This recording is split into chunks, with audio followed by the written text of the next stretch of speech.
poder y autoridad. Las 10 de la mañana de este lunes, un lunes más, y como siempre, como cada lunes, un lunes que despertamos con Jesús.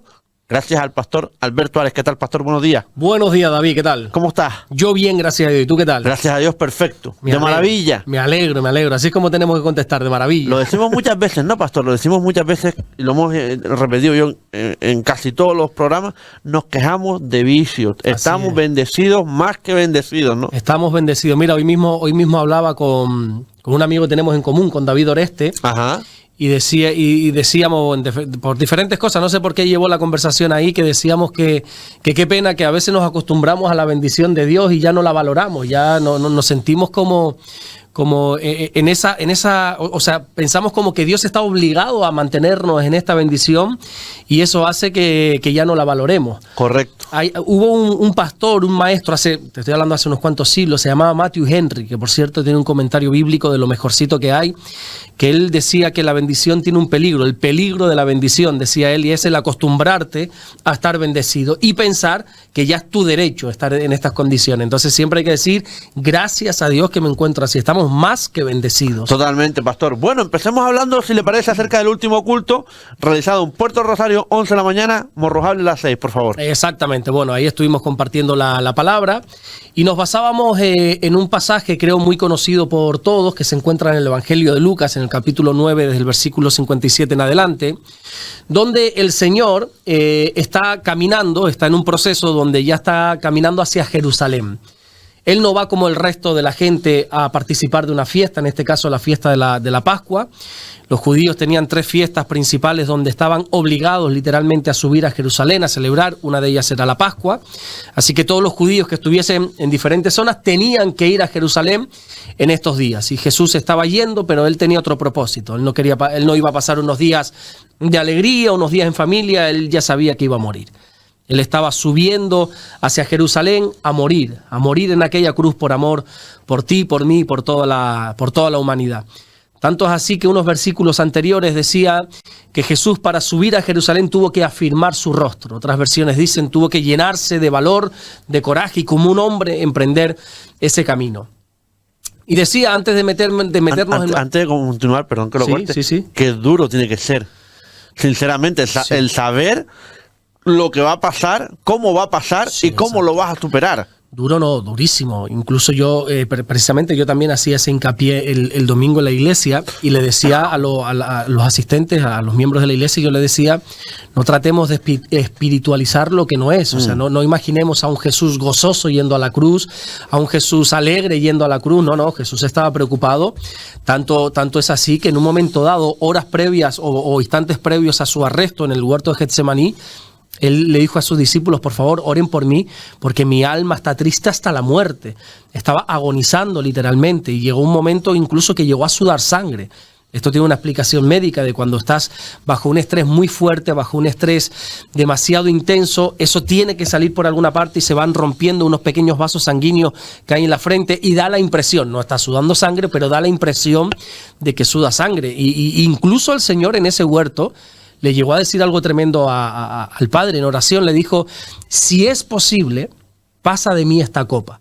La copa en la Biblia representa la ira, ¿verdad? Si es posible, le dijo, que pase de mí esta copa. Le está diciendo, si es posible, no ir a la cruz. Pero, dijo Jesús, que no se haga mi voluntad, sino la tuya. O sea, el Señor tuvo que ser muy duro para él morir en la cruz, por supuesto que sí, y enfrentar eso sabiendo a lo que ibas, teniendo la posibilidad de evitarlo, pero aún así afirmó su rostro para subir a Jerusalén.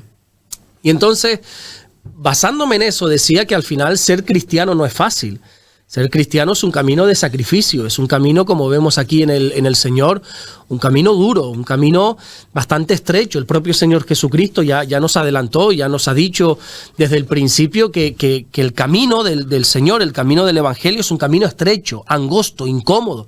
Ancho es el camino que lleva a la perdición, dice la palabra, pero estrecho es el camino que lleva a la vida eterna. Entonces tenemos que entender que el cristianismo o el Evangelio es un camino muy estrecho. Estrecho, que a veces se estrecha tanto que es incómodo, e incluso te puedes llegar a plantear de no, o sea, vale la pena tanto esfuerzo, tanto sacrificio, porque a veces la cosa se pone muy difícil. Y este es el evangelio que uno tiene que predicar, un evangelio de esfuerzo, de sacrificio, de compromiso. Y decía que qué triste que hoy en día, en algunas, no voy a decir ni muchas, no, en algunas iglesias en todo el mundo se está predicando un evangelio totalmente falso. Hay quienes dicen que es un evangelio light. No sé si has escuchado esa expresión. No. Un evangelio light, pero yo no creo en eso, un evangelio light. Yo creo en un verdadero evangelio, y si no es un verdadero evangelio, es un evangelio falso. Porque light se denomina algo que es light cuando tú puedes cambiar una de las sustancias del producto general, pero sigues manteniendo ese producto. Ponía el ejemplo de los refrescos. Tú le reduces el azúcar, sigue siendo el mismo producto, pero es light. No, el evangelio no. El evangelio no está abierto a cambios. El evangelio no se le puede cambiar, dice la Biblia, ni una coma, ni una tilde, ni una jota. No hay que endulcorarlo, ¿no? Exactamente, ni quitar ni añadir. Pablo llegó a decir, si alguien, así sea un ángel del cielo, os predica un evangelio diferente, sea anatema, sea maldito. Significa eso, que están en maldición esa gente que se inventa un evangelio, que reduce el evangelio, porque hoy en día pues hay mensajes, predicaciones, predicadores, iglesias que, bueno, que lo que escuchas son más bien mensajes motivacionales. Hay muchas palabras que, por ejemplo, empodérate, posiciónate, todo este tipo de cosas. Yo declaro, yo decreto, yo ato, todo este tipo de cosas. Yo creo. Sí, que la Biblia no recoge en absoluto. Y después una serie de cosas que no vale la pena ni nombrarlas, que no vale la pena. ¿Qué es lo que sucede en todo esto? Ya no es el daño que se está haciendo a aquellos que creen en este falso evangelio, sino que esta cultura ya se ha metido en prácticamente todas las iglesias, de tal manera que cuando tú presentas el verdadero evangelio, que es un evangelio de sacrificio, de esfuerzo, de compromiso, la gente que hace lo rechaza. Es muy fuerte el evangelio. Duras son estas palabras, le dijo Pedro al Señor. ¿Quién puede escuchar esto? ¿Quién puede soportar? Y el Señor le dijo, mira Pedro, ahí tienes la puerta. De la misma manera que estos se han ido, tú también te puedes ir. Pero Pedro dijo, ¿a dónde voy a ir, Señor? Si solo tú tienes palabras de vida eterna. ¿Dónde voy a ir yo? Es verdad que a veces el camino se pone estrecho, pero ¿y dónde voy a ir yo ahora que te he conocido? ¿Dónde voy a ir? Entonces, cuando uno predica el verdadero evangelio, hay mucha gente que lo rechaza porque al oído es más agradable el otro. El que Dios quiere bendecirte, Dios quiere prosperarte, Dios quiere hacer de ti algo grande, Dios quiere ungirte. O sea, un montón de cosas que al final tú dices, no, esto no es el verdadero evangelio. Esto no es lo que yo encuentro en la palabra de Dios.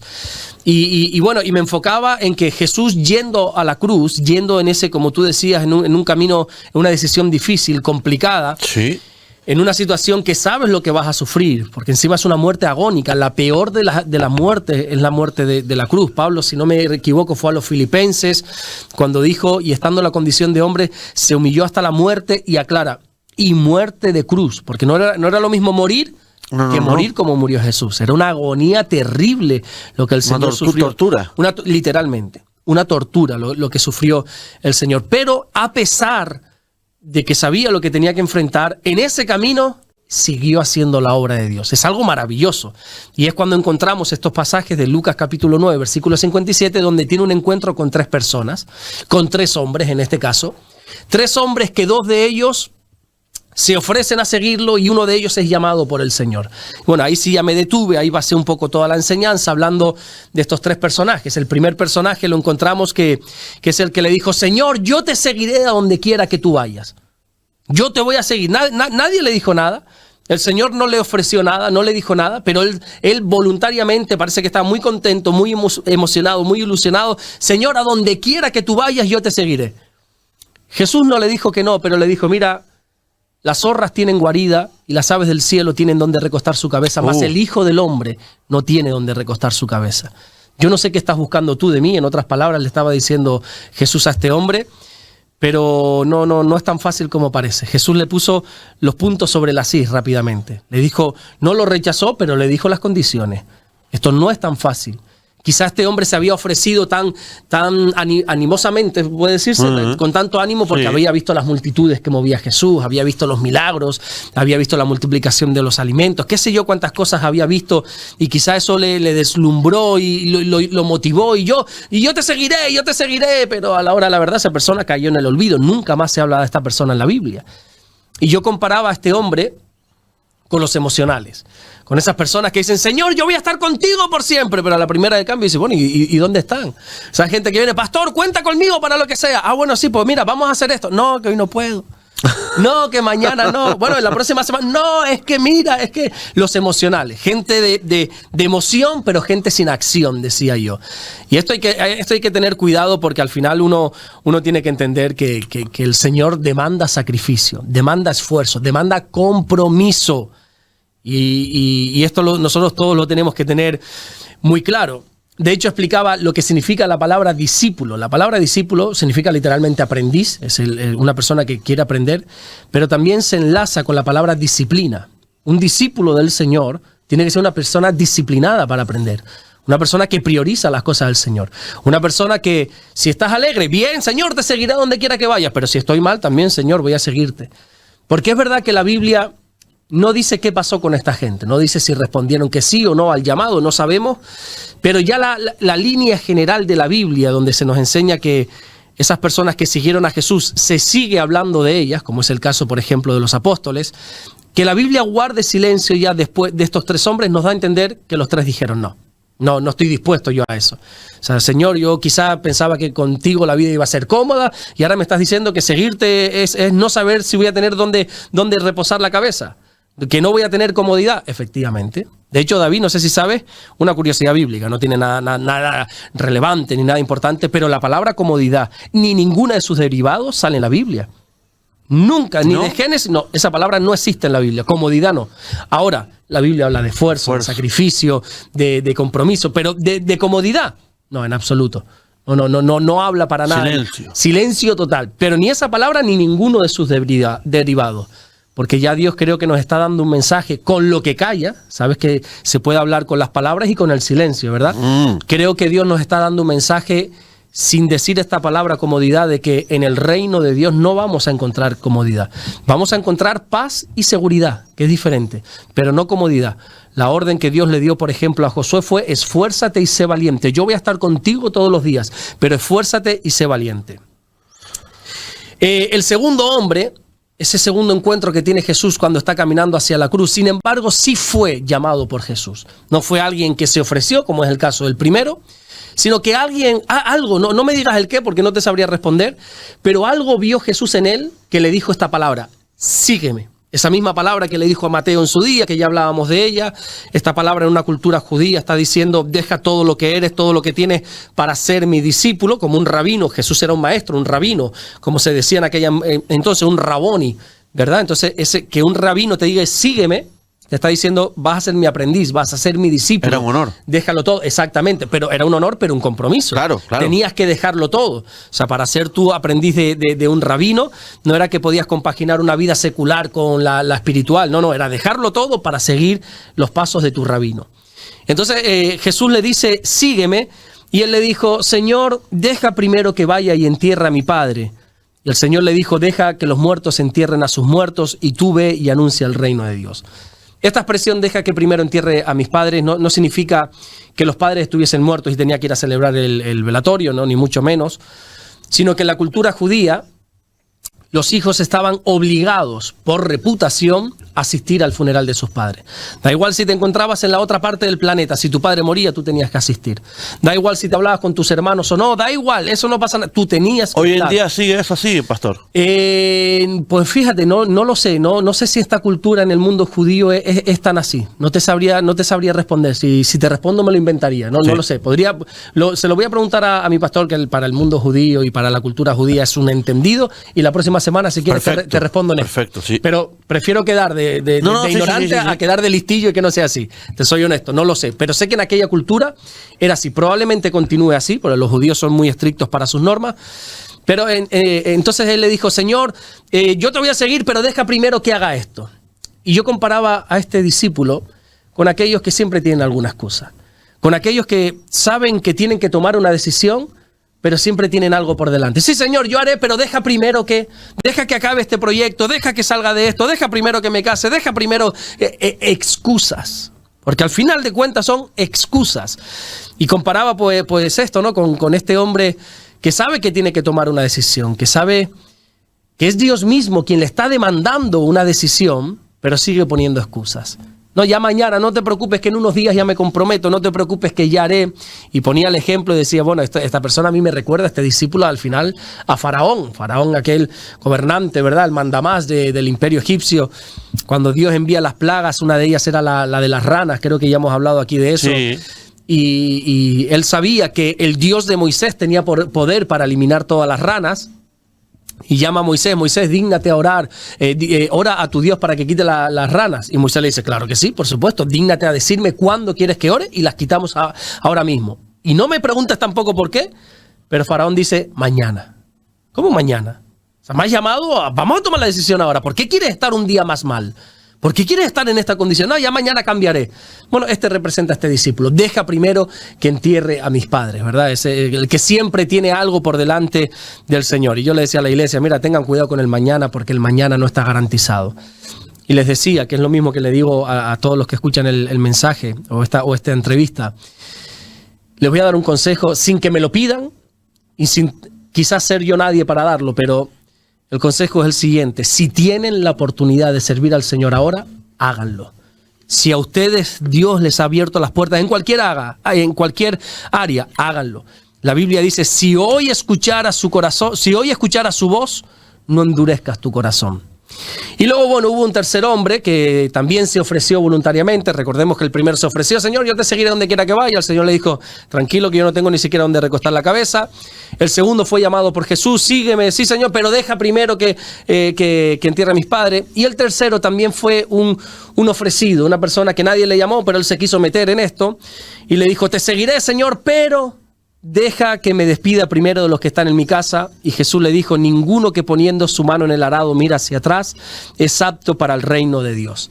Y aquí sí que iba al grano en la predicación, en la enseñanza, y decía, esta es la típica persona que quiere servir al Señor con sus normas. Quiere seguir al Señor, quiere servir al Señor, quiere entregar su vida al Señor, pero poniendo Él las condiciones. Señor, yo te seguiré.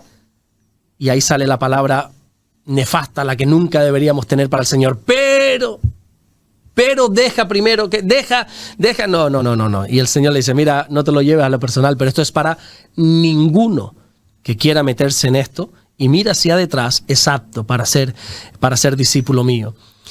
Y me ponía serio, toda la predicación es seria, pero quería hacer mucho hincapié, mucho énfasis en esto, de que al final las condiciones las pone Dios.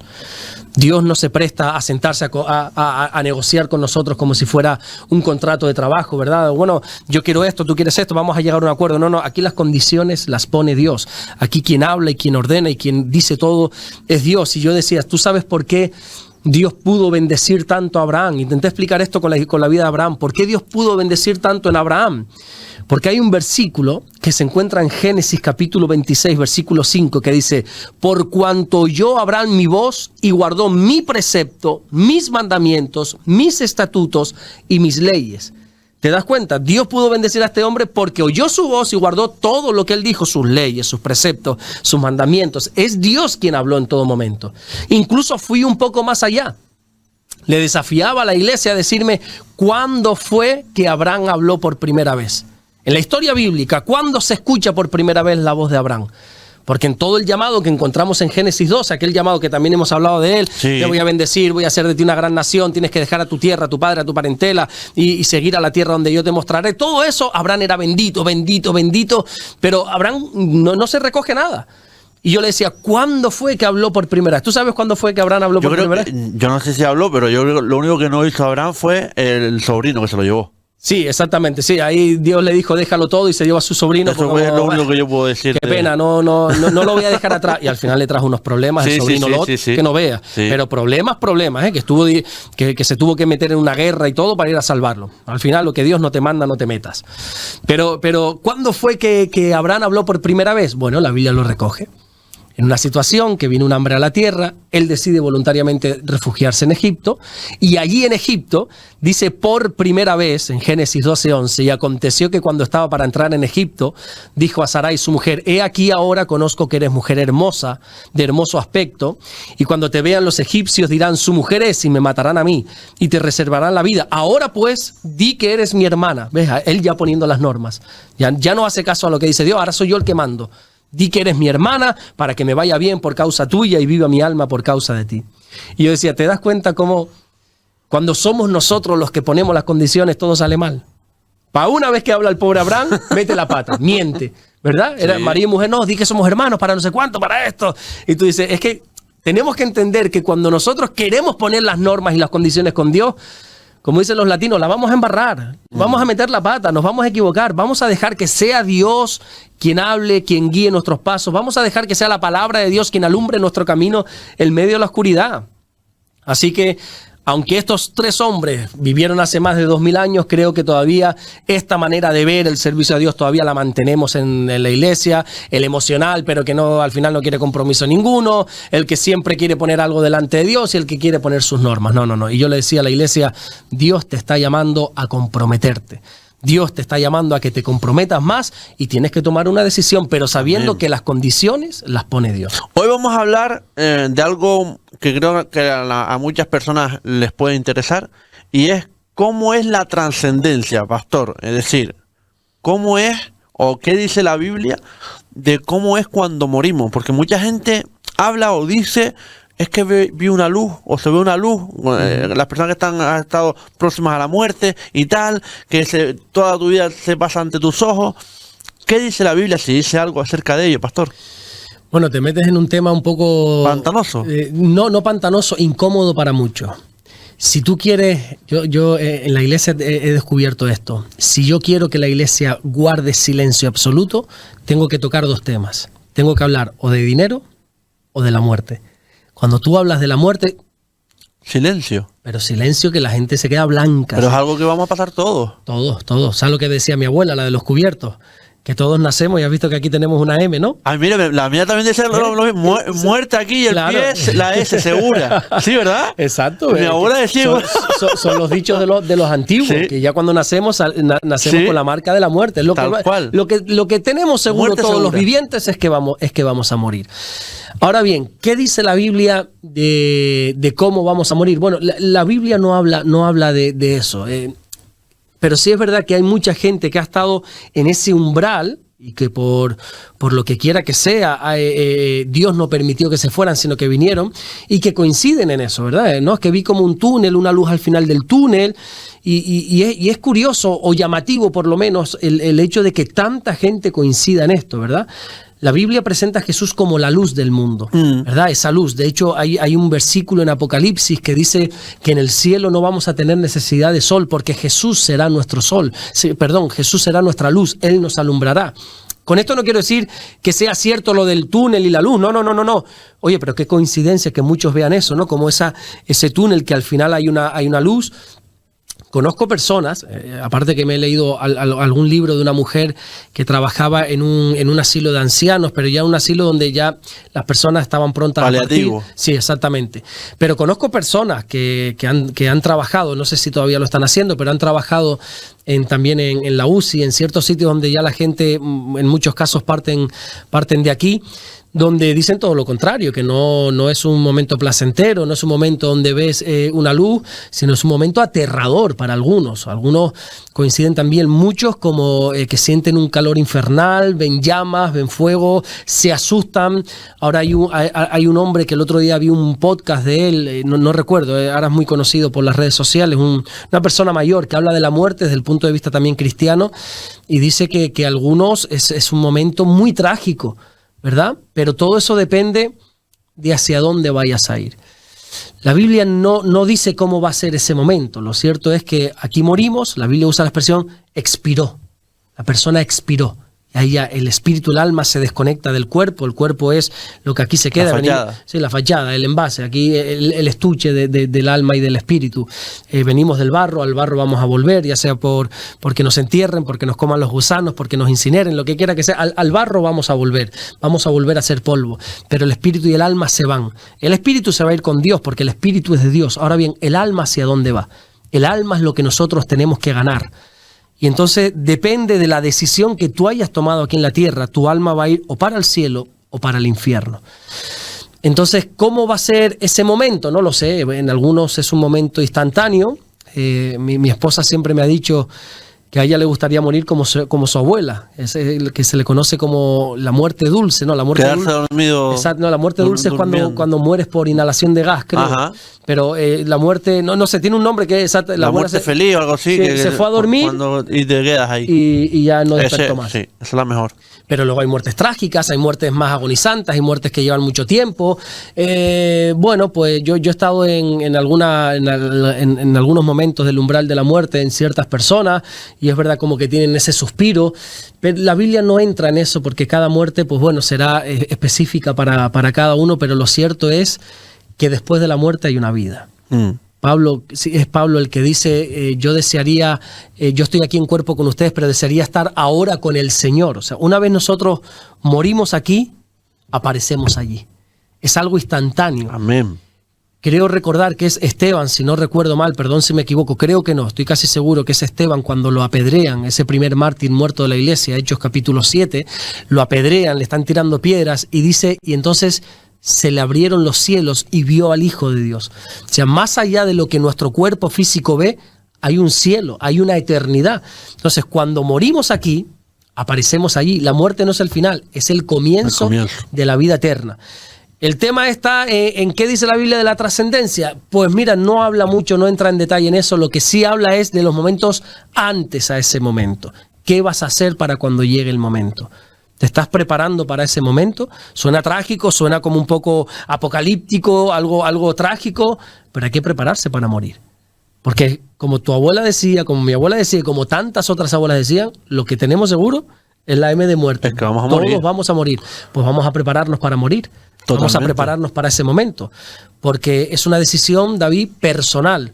Ya hemos hablado en otra ocasión, no vamos aquí a seguir engordando esto, pero el purgatorio no existe. Es el lugar donde dice que cuando mueres tu alma va a un lugar de reposo y según oremos aquí, si hagamos rogamos que haga una oración por su alma, dicen en las escarapelas. Rogamos ¿verdad? una oración por su eterno descanso Exacto, de su alma. Porque la Iglesia Católica lo que enseña, bueno, la Iglesia Católica y otras creencias lo que enseñan es que si los familiares, los amigos, los conocidos aquí en la tierra oramos, podemos sacar ese alma del purgatorio y llevarlo al cielo. No, es una decisión totalmente libre y personal de la persona. Cada persona decide aquí en la tierra y en vida hacia dónde quiere ir. ¿Quieres ir al infierno o quieres ir al cielo? Ahora, si quieres ir al cielo, el único camino se llama Jesús. Yo soy el camino, la verdad y la vida. Nadie va al Padre si no es por mí, dijo Jesús. Me acabo de acordar ahora de cuando él estuvo con una persona que estuvo a punto de morir y que quería ir al infierno. Sí, quería ir al infierno, creo que solo me ha pasado esa vez y hace unos cuantos años, y aquí el Morrojable precisamente, una de las primeras veces que yo estuve aquí, creo que fue una de las primeras visitas que yo hice hace muchos años atrás. Aquí Le marcó, Me marcó primero porque yo estaba empezando a dar mis primeros pasos como pastor. Bueno, creo que en aquel entonces no era ni pastor, no estaba estaba en la iglesia pero no era pastor. Y me llamó mucho la atención porque este hombre estaba agonizando. Ya a este hombre le quedaban no días, ya no sé si tú lo has podido ver, hay personas que ya tienen la muerte reflejada. Sí. Yo voy y oro, porque yo voy a orar siempre hasta el último aliento de vida. Yo voy a orar, yo creo en un Dios que tiene el poder para sanar, pero hay personas donde tú ya ves que ya está, ya solo es el momento de que de ese último suspiro, ese expiró que dice la Biblia, ¿verdad? Que se separe ya el alma y el espíritu. Y esta persona cuando llegué, yo ya le vi la muerte en el rostro. Yo le dije, mira, ¿quieres orar por sanidad? No, yo no quiero orar por sanidad. Digo, vaya hombre, qué raro. Todas las personas que están en este momento de su vida se agarran a un clavo ardiendo y me dicen que sí. Digo, pues nada, pues yo le dije, ¿sabes que te vas a morir? Sí. Digo, ¿quieres recibir a Jesús en tu corazón para ir al cielo? No. Y ahí, pero enfadado, sacó como fuerzas de donde ya no las tenía. No, yo me voy al infierno. Él estaba enfadado con el Señor por otros asuntos en su vida, pero yo me voy al infierno porque ahí están todos mis amigos y no sé cuánto, que el cielo es aburrido. Y digo, bueno, qué engañado estás y qué pronto vas a despertar de ese engaño, desgraciadamente. Amén, de verdad, qué triste. Qué triste. Sí, muy triste. Es así. Vamos a hablar de personajes en el día de hoy que llevamos tiempo pues, intentándolo. Sí. Y sacamos hoy a Jezabel. A Jezabel, ¿cómo la llamaste tú? La bruja. La bruja Jezabel. La bruja Jezabel. No, no estás muy desencaminado. La bruja Jezabel, sí señor. Jezabel, bueno. ¿Quién era? Es una reina de Israel que fue esposa del rey Acab, de los peores reyes que ha tenido Israel, por no decir los peores sin duda alguna. Pésimos, malvados, a más no poder, llevaron al pueblo de Israel a una idolatría, sacaron de la adoración a Dios a meterlos en falsos dioses, adoraban a Baal, enseñaban falsas enseñanzas. Bueno, un desastre. Esta mujer era, pero malvada, malvada, malvada. Por ponerte un ejemplo de tantos que podríamos hablar, alrededor del palacio de Acab y de Jezabel, había una parcela que era de un hombre llamado Nabot, dice la Biblia, y Acab quería esa parcela. Entonces fue a hablar con Nabot: mira, yo te compro la parcela, véndemela, yo te doy muy buen precio, yo soy el rey, y tú sabes que si tú me dices que sí, yo voy a tener favor contigo, bueno, todo eso, ¿no? Y Nabot le dijo: no te la voy a vender, lo siento, pero no, es una herencia de la familia, aparte la palabra de Dios no me permite vender esto a perpetuidad, y tengo más temor de Dios que de ti. Y cuando va a la casa, Acab está triste y le dice a Jezabel: ¿qué pasó? Y dice: no, es que Nabot, que no me quiere vender la viña y no sé cuánto. Y esta malvada mujer lo mandó a matar a Nabot, y lo mató por quedarse un trozo de tierra. Una reina que todas las tierras eran suyas, mandó a matar a un hombre por esta insignificante tierra. O sea, para que te hagas una idea de lo malvada que era esta mujer. Era una mujer sin escrúpulos, una verdadera malvada, una bruja Jezabel. Fue la que amenazó a Elías. Elías, después de haber tenido una victoria pletórica ahí en el Monte Carmelo, cuando mató y degolló a todos los falsos profetas y se creció y llevó a todo el pueblo a la verdadera adoración a Dios, Jezabel le dijo: mañana a estas horas te mato. Y Elías entró en una depresión y se fue y huyó. Y se fue para el desierto, y debajo de un árbol le dijo: Señor, quítame la vida. ¿Por qué? Es que Jezabel me persigue. O sea, era una mujer, aparte de influyente, mala, mala, mala, perversa, perversa. Pero al final, como con las cosas del Señor no se juega, tú te puedes salir con la tuya durante un tiempo, tú puedes parecer que estás venciendo a Dios, entre comillas, durante un tiempo. Al final la muerte de esta mujer fue vergonzosa, fue que se cayó por una ventana, los perros se lo comieron, algo muy desagradable. Pero aunque Jezabel murió hace años, la Biblia habla, ¿sabes de qué? Del espíritu de Jezabel. Un espíritu que ronda, no estamos hablando del espíritu de ella, ¿vale? De eso de que vienen los muertos, no, está hablando como de eso que moraba en ella, todavía está aquí. La maldad. La maldad Que moraba en ella. Exactamente. ¿Cuál es ese espíritu de Jezabel? Bueno, se puede ver en dos partes. Por una parte, el espíritu de Jezabel es el espíritu de las falsas enseñanzas, de esas enseñanzas que yo te doy a sabiendo que son erróneas de la palabra de Dios, pero porque yo quiero conseguir un fin. Jezabel enseñó al pueblo una falsa idolatría, una falsa adoración. Llevó al pueblo a la idolatría, a adorar a un Dios que no era el verdadero.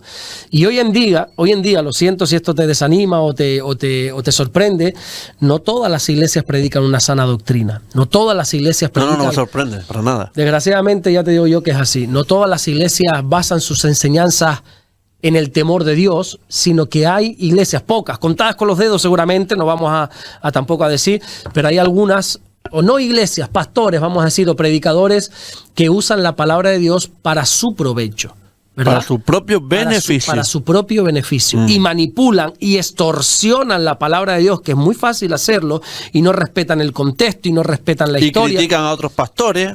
Sí, bueno, de todo hay en la viña del Señor. ¿Sí, ¿verdad? No, es que, pero manipulan la palabra del Señor para enseñar algo que la Biblia no dice. Pero yo lo enseño porque tengo un interés. Te pongo un ejemplo, que lo tratamos ahora. La fe viene por el oír, y el oír de la palabra del Señor. ¿Qué dicen algunos? Que para tú tener fe tienes que venir a la iglesia, porque fíjate, la Biblia dice que la fe viene por el oír la palabra de Dios. Ese pastor está enseñando eso bajo la manipulación. Está coartando la libertad de la gente, está manipulando, está asustando a la gente, diciendo: tú tienes que venir aquí al culto, a mi culto, no a otros. A mi culto, tienes que venir a mi iglesia a oír la palabra, porque si no la fe no crece. No, la Biblia no dice eso. La Biblia, como bien te decía antes, dice: la fe viene por el oír, pero el oír significa obedecer. Entonces, esos pastores están mal enseñando la palabra de Dios con un beneficio. ¿Cuál es el beneficio? Que vengas y te tenga aquí sentado y yo pueda manipularte, yo pueda hacer un montón de cosas contigo. Desgraciadamente hay muy poquitos, David, gracias a Dios, pero hay, y ese es el espíritu de Jezabel, el espíritu de confundir a la gente, de manipular la palabra de Dios, de corromper la palabra de Dios para un beneficio personal. Qué triste. Qué triste. Y luego te dije que había dos variantes. Está el espíritu de la falsa enseñanza y luego el espíritu de Jezabel también habla de la...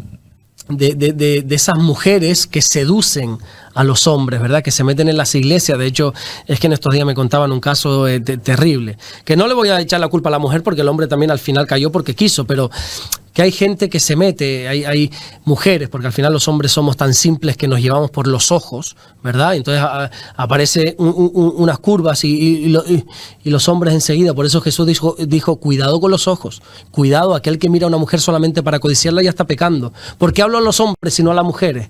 Porque saben que los hombres solemos tener esto, ¿verdad? Las mujeres también, pero no tanto. Los hombres tenemos problemas con esto, hay que cuidar nuestros ojos. Creo que fue Job en el capítulo 31 el que dijo, haré pacto con mis ojos, ¿cómo he de mirar yo a una virgen? Tenemos que cuidar mucho esto. Y hay algunas que no vienen por Dios, sino que vienen pues a lo que vienen y seducen a esos hombres. Y eso se le conoce en la Biblia como el espíritu de Jezabel. Amén. Bueno, la verdad que yo creo que se nos ha quedado, pastor, si le parece, para el siguiente programa seguir continuando con él. Sí, porque faltaba un buen trozo. Sí, yo creo que para el siguiente. Y es muy interesante para entender, oye, porque a mí me interesa cuáles son mis orígenes, de dónde vengo y quién me formó y por qué me formó de esa manera. O sea, todo eso que parece algo sencillo, pero es muy interesante y sobre todo es muy importante poder llevar a la práctica toda esa enseñanza. Totalmente. Bueno, pastor, empecemos con las preguntas del canal. Marilu Alvarado 6635. Buenos días, pastor y David. Felicidades por el programa. Estoy aprendiendo bastante y agradezco a Dios por sus vidas. Quería saber si la salvación se pierde. Ojalá me respondan. Muchas gracias. Les escribo desde Lima, Perú. Programa del día 7 de julio del 2025, pastor. No veas, empezamos fuerte con las preguntitas, ¿no? Oh, fuertísimo. La salvación se pierde. Bueno, voy a dar la respuesta que más interesa a todos. No es importante si la salvación se pierde. En absoluto. La Biblia lo que nos llama es a ocuparnos de nuestra salvación con temor y temblor. Lo que sucede es que hay dos líneas de pensamiento en cuanto a esto dentro del cristianismo. Por una parte están los que creen que la salvación se pierde y por otra parte están los que creen que la salvación no se pierde. Claro, ahora mucha gente que seguramente está queriendo saber en qué postura estoy yo. Vuelvo y repito, eso no es importante. Lo que yo piense es lo de menos. Pero si lo quieres saber, yo soy partidario y estoy plenamente convencido que la salvación sí se puede perder. Ese es mi punto de vista, ¿vale? Pero cuando nosotros vamos a la palabra de Dios, encontramos que aquellos que creen que la salvación no se pierde, tienen textos bíblicos para argumentar su creencia. Y aquellos que creemos que la salvación sí se pierde, tenemos también textos bíblicos para poder argumentar nuestra creencia. Lo importante de todo esto es obedecer lo que la palabra de Dios dice. No obedecer lo que uno dice, lo que Calvino dice, lo que Lutero dijo, lo que Alberto dijo. No, eso créeme que es lo de menos, es lo menos importante. Lo importante es obedecer lo que Dios dice. ¿Qué dice Dios? Dios dice que te ocupes de tu salvación. La salvación es ese acto por el cual Dios te va a entregar la vida eterna. Y te está haciendo un regalo inmerecido. Entonces, ocúpate en eso. Porque también es que la expresión perder la salvación está mal dicho, porque parece como que ha sido un descuido. No. Aquel que pierde la salvación es porque la ha querido perder. Porque voluntariamente se ha apartado del Señor, ha extendido, o podríamos usar este ejemplo, ha extendido su distancia con Dios, se ha desligado de Dios poco a poco hasta tal punto que la Biblia usa un término que a mí me eriza, me ponen los pelos de punta, me aterra cuando dice la apostasía. La apostasía es renegar de Dios. Y uno dice, perdió la salvación. No. Él quiso entregarla. Él no quería saber nada de Dios. Está en el canal 7 en vez del 3. Exactamente. Se puso en el canal 7 y Dios hablándole por el canal 3 y él escuchando chanchullos por el canal 7. Entonces, no. Escúchame una cosa. Ocúpate de tu salvación.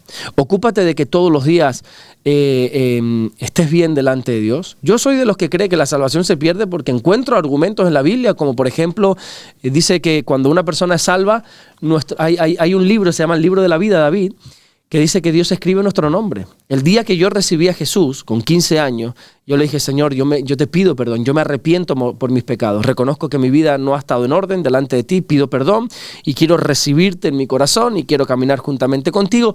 Ese día, dice la Biblia, que Dios, no sé si es de una manera física, de una manera metafórica, escribió en un libro, en el libro de la vida, Alberto Ares.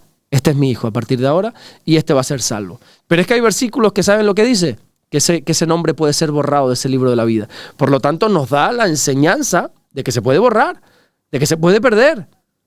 Pero no es que se pierda por antojo de Dios. Pues me caes mal, pecaste, te elimino. No, es que eres tú el que lo has decidido.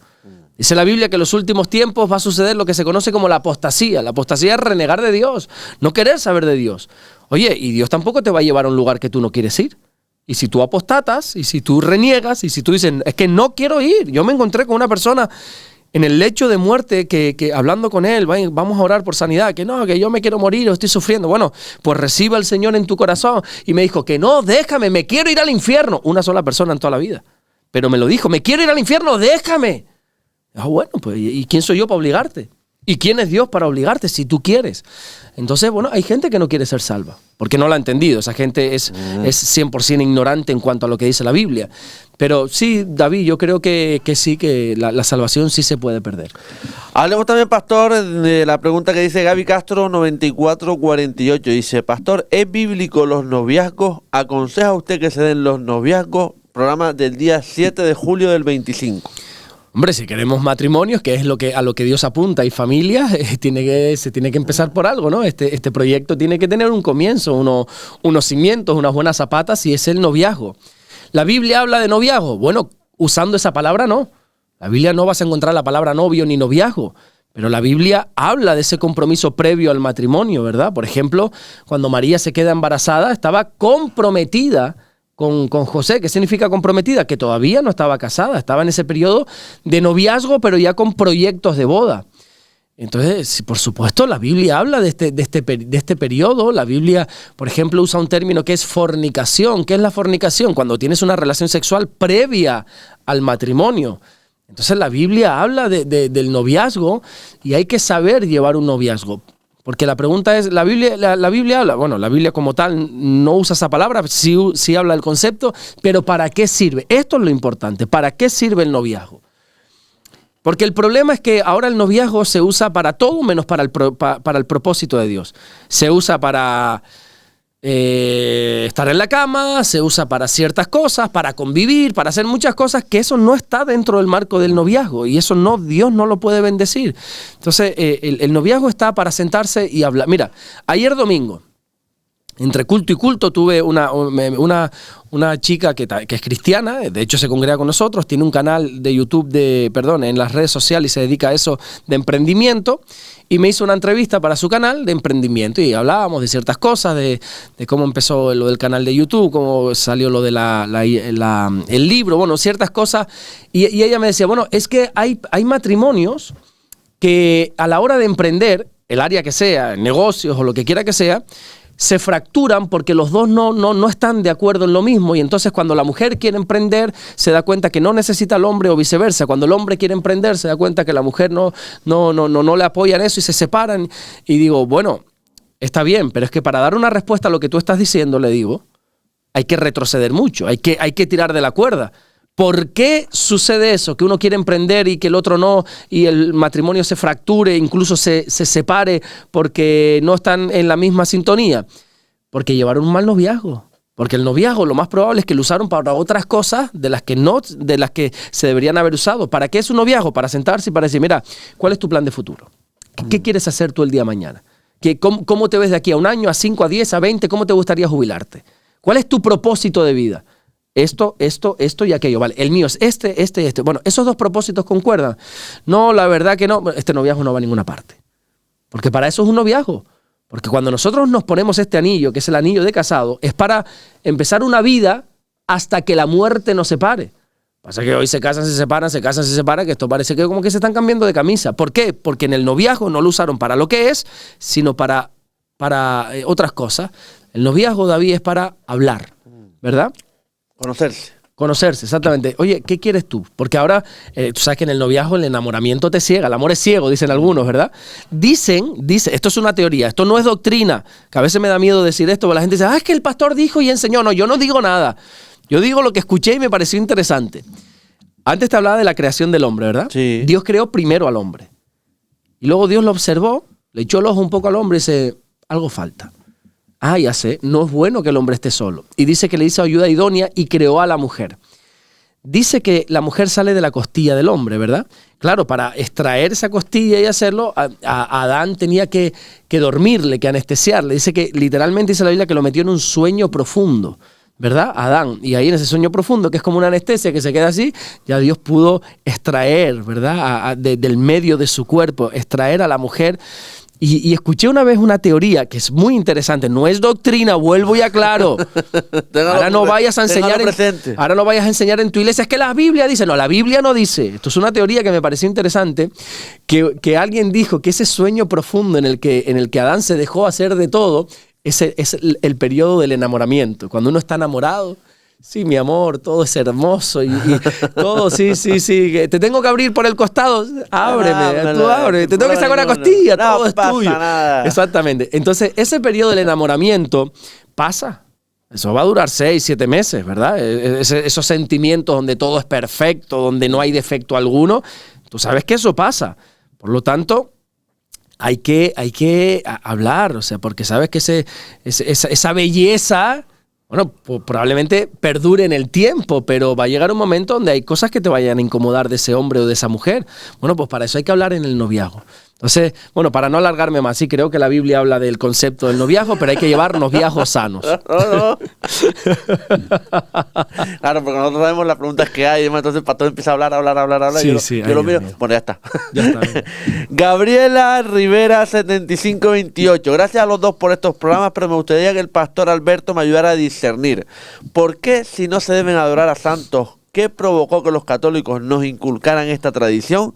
Aparte, ¿por qué se supone que leemos la Biblia? ¿En qué se basó la iglesia? Agradecería si me ayudara, por favor. Dios los bendiga a los dos. Programa del día 7 de julio del 25, pastor. Gabriela Rivera, Dios te bendiga. Saludos de aquí desde Fuerteventura.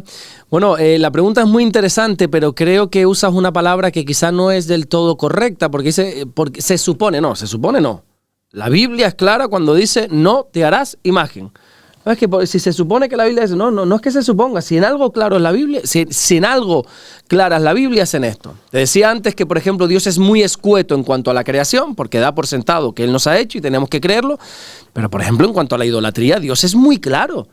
Y no son suposiciones, no, es que se supone, no se supone, la Biblia es clara, es más, es un mandamiento de los 10 que tenemos de no te harás imagen. Ahora la Iglesia Católica quiere como argumentar, ¿no? Es que las tenemos pero no las adoramos. Bueno, pero es que la Biblia, Dios, en el Dios que todos creemos, incluso los católicos, dice... No solamente dice no las adorarás, sino no te harás imagen. No te inclinarás a ellas, no las venerarás, no las adorarás. Y no te vas a hacer imágenes ni de lo que está arriba en el cielo, ni de lo que está aquí en la tierra, ni lo que está debajo de la tierra. No te harás imagen. Eso es, vamos a quitar la palabra se supone, no se supone, no. Dice la Biblia literalmente que no te puedes hacer imágenes. Qué bueno sería que podamos leer el Salmo 115, no lo vamos a leer aquí ahora para poder avanzar, pero a todos los que nos ven por la televisión o nos escuchan en la radio, por favor, lean el Salmo 115, donde se nos dice que nuestro Dios que está en los cielos, habla de aquellos que hacen y creen en las imágenes formadas. Y entonces el salmista dice, ¿tú te has dado cuenta como estas imágenes tienen boca, pero no hablan? Tienen ojos, pero no ven. Tienen manos, pero no palpan. Tienen pies, pero no caminan. Tienen cuerpo, pero no hacen. O sea, te lo explica todo y termina de una manera atroz este salmo porque dice, semejantes a ellos son los que lo hacen y todos aquellos que confían en ellas. Es decir, son ciegos, mudos, sordos, espiritualmente hablando, son ciegos, son mudos. La gente... Yo desde que recibí a Jesús en mi corazón y entendí que no había otro mediador entre Dios y los hombres, yo veo el tema de la idolatría como, ¿cómo es posible que la gente no se dé cuenta, hombre? ¿Cómo es posible que la gente crea que esta estatua, esta imagen, aquí hay que hablar con mucha suavidad porque sé que hay gente que le va la fe en esto y sé que se puedo dañar o se va a sentir ofendida, pero bueno, intento hablar con todo el respeto, pero ciñéndome a la palabra de Dios. Y la palabra de Dios se presenta como una espada. ¿Sabes? La Biblia muchas veces nos atraviesa y nos revienta por dentro con la intención de sanar. La Biblia habla claramente de esto, del tema de las imágenes. ¿Y de dónde surge? ¿O por qué la Iglesia Católica lo tiene? Bueno, vamos a hablar claro. Esto sería un programa entero, David, que podríamos hablarlo si tú quieres, porque... Hombre, hablar de esto en un país y en una cultura católica es tirarme piedras contra mi propio tejado, pero es que la gente tiene que entender que el único camino al Padre es Jesús, que no hay imágenes, no hay vírgenes, no hay santos que puedan llevarnos ni siquiera acercarnos al Padre, es más, nos alejan cuanto más de Él. ¿Por qué la Iglesia Católica hace esto? Bueno, voy a hablar de historia. O sea, por favor, lean un poco. Es que no hace falta ni leer ese libro. Métete en internet y te lo resumo en 2 minutos. Por negocio. Es única y meramente negocio. ¿Tú sabes lo que vale una imagen? Es que no te lo puedes ni imaginar. ¿Tú sabes lo que vale un santo?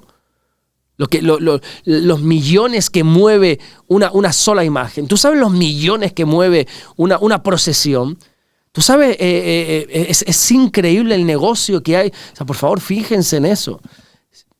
Bueno, no quiero meterme en detalles, pero es que es increíble. Se dice, ¿de dónde procede todo esto? Bueno, la historia demuestra que nunca la iglesia primitiva tuvo imágenes. Nunca, jamás. Nunca vas a encontrar ni a Pedro, ni a Jacobo, ni a Pablo, a ninguno adorando imágenes, ni promoviendo la idea de tener imágenes. Es más, la condenaron rotundamente. Pablo, si no recuerdo mal, fue en Atenas. Cuando llegó allí dice que su espíritu enardeció cuando vio la adoración que había allí en Atenas. Y dijo, ¿pero esto qué es? ¿Cómo es posible esta idolatría, que haya imágenes? Ustedes no han entendido nada. Pablo se enfadó, se enardeció. Eso significa se encendió como fuego por dentro cuando vio eso.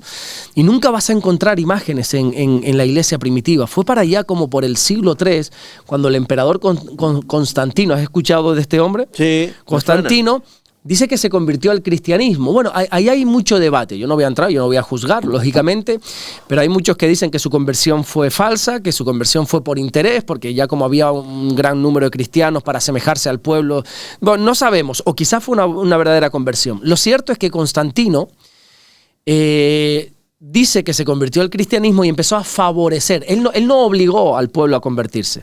Él no fue como aquellos de la Santa Inquisición o te conviertes a Dios o te arranco la cabeza. No, él no fue así. Pero lo que hizo es, bueno, no te quieres convertir, no pasa nada, yo no te voy a atacar. Ahora bien, los que se conviertan van a tener favores. Les voy a dar los mejores puestos de trabajo, los mejores cargos, ¿verdad? Dentro del imperio. Todo. Entonces, cantidad de gente, paganos y todos empezaron a ser cristianos sin tener, y esto es interesante, aquí sí me tienes que dar 2 minutos, por favor. Sí. Sin tener una verdadera conversión. Multitudes de paganos llenaron las iglesias, lo que antiguamente eran los templos paganos, que después se les empezó a llamar basílicas, simplemente fue un cambio de nombre. Empezaron a llenar las iglesias, pero no hubo una verdadera conversión. Fue interés nada más. Simplemente, qué bueno, esto me siento bien en este lugar y voy a este lugar, pero no hubo una conversión, no hubo un arrepentimiento. Entonces hubo tal mezcla entre el paganismo y el cristianismo que lo que ocurrió en aquellos tiempos fue que a los dioses romanos de aquel tiempo simplemente se les cambió el nombre y ahora era San Pedro, aquel que era San Tadeo, San no sé cuál, se les cambió el nombre. Y a las diosas se les cambió el nombre por vírgenes. Esas vírgenes que hoy se adoran eran las antiguas diosas de Grecia, de Atenas, de Roma, todo este tipo de cosas. Simplemente se le cambió el nombre. Y digo que me hubiera gustado detenerme aquí estos minutos porque puede ser, tenemos que aprender de la historia, puede ser que pueda suceder lo mismo nuevamente. Que haya tanta gente que esté llenando nuestras congregaciones que realmente no han tenido una conversión, que al final toda esa muchedumbre nos pueda hacer a nosotros, a los cristianos, cambiar ciertas cosas, ¿verdad? Mira, qué bueno, tengo una iglesia con 1000 personas. Ojo. Tú tienes un lugar donde 1000 personas van allí, pero ¿cuántos verdaderamente son cristianos? Si ahora el Señor viene, ¿cuántos se van con Él? Entonces, todo este tema de las imágenes viene de la confusión, de la mezcla entre lo pagano y lo verdaderamente cristiano. Es puramente un negocio. Yo lo que siempre le digo a la gente es, lean la Biblia, no me escuchen a mí, no me hagan caso a mí, porque yo soy un 0 a la izquierda en todo esto. En esta ecuación yo no sirvo para nada. Lean la Biblia y la Biblia es clara, no te harás imágenes, no las adores, no hagas eso. Solo hay un Salvador, solo hay un mediador entre Dios y los hombres. Solo en Jesucristo podemos ser salvos. Amén. Bueno, pues hasta aquí el programa del día de hoy. Además que el próximo programa, el día 9 de febrero, el pastor ya estará en Estados Unidos. Así que Si ya, Dios mediante. Si Dios quiere, lo haremos desde allí, vía telemática, que mucha gente dice, oye, cuando el pastor esté en Estados Unidos, pues lo vamos a hacer telemática, pastor. Voy a estar ahí unos días y Dios mediante, si tenemos tiempo, vamos a estar con estas entrevistas tan interesantes y que parece que a la gente les gusta y a mí personalmente me gusta mucho también. Pastor, Dios me lo bendiga, de verdad. Muchas gracias. Dios te bendiga, David. Muchísimas gracias. Continuamos en Radio Televisión Sur Fuerteventura, hacemos un alto en el camino y enseguida regresamos con más información en el día de hoy. No te vayas, hasta ahora.